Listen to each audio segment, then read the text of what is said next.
Hello writers, I am now back and we are talking about the conclusion. So if you've already watched all of the other two parts for this series, then I probably have monopolized over a half an hour of your time when all is said and done, which for a basic 5-paragraph essay is a bit of a lot, but once you really get this down, get these techniques down, just learning this information I'm giving you is going to help you write your essays much more quickly and get a better grade and just write a stronger and better essay. So we're at the conclusion. I hope this video is going to be a little shorter because I feel like, you've already done most of the work for your essay and now you're just kind of pulling it together. So when you write your conclusion, the number one thing to remember about your conclusion is to never introduce new information in your conclusion. This is your number one rule for your conclusion, and include one. I can't tell you how many essays I've read and had to take off 10 or 15 points right off the top before anything else just because there was no conclusion. You wrote the entire essay, the student wrote the entire essay, hundreds of students wrote the entire essay, did all of the research, and then didn't take 2 or 3 minutes to just pull that together and write a quick conclusion.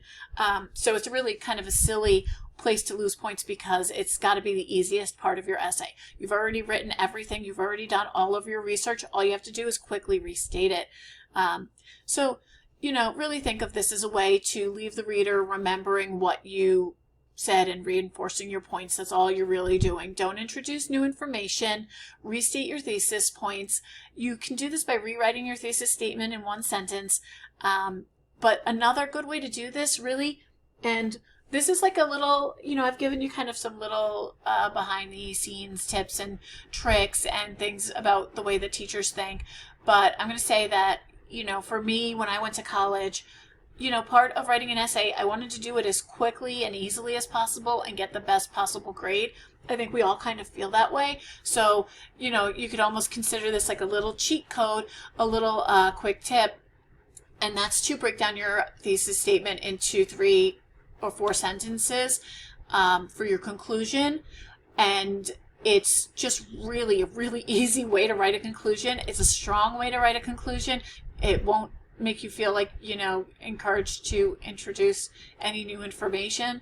So if I were to write a conclusion for this particular topic we've been working on, which is our thesis was medical marijuana should be legalized because it helps cancer patients, helps with glaucoma, and it helps with PTSD.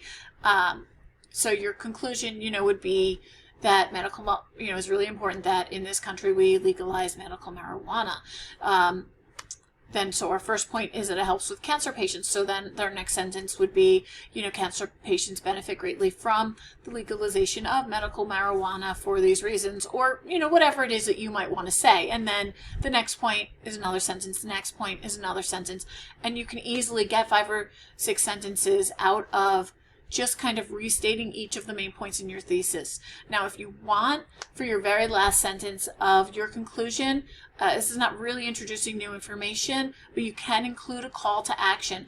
Obviously, if your thesis statement is, that the Backstreet Boys is the best band ever, there's probably not going to be a good call to action for this. So, I don't know.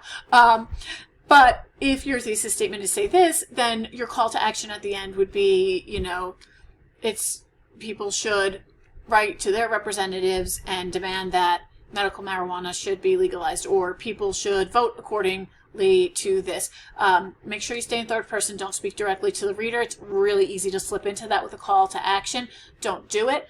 But, other than that, it's a good place. It's a good technique. You can end with that, or you can even begin with the call to action and then support it with the points from your thesis, but restate your thesis statement. You will lose points in any English class and a lot of other classes if you don't restate your thesis statement in your conclusion. It's expected to be in there. It can just be one quick sentence that restates those points in a fresh way. Don't just copy your thesis statement and put it back in there, but you can really break it down and make sure you just cover each of those points directly. It's really, I think, just an easy way to write it and to do it quickly. So that is how we write a conclusion. To your essay. Part of me just kind of wants to go over the whole thing quickly with you, but then part of me really wanted to make these as standalone videos, and I do have larger videos on how to write an essay. So if you want to kind of see a big overview of how to write a whole essay, I have a video called How to Write an Essay, and then I also have a video called Three-Part Thesis Statement and Topic Sentences, and that goes over how to write a 5-paragraph essay. So if you want kind of a shorter video that encompasses all of that, those are both great places to look. So let me know if you have any questions. Remember, use your APA title page in your MLA heading, indent your paragraphs, always use third-person voice, and keep writing.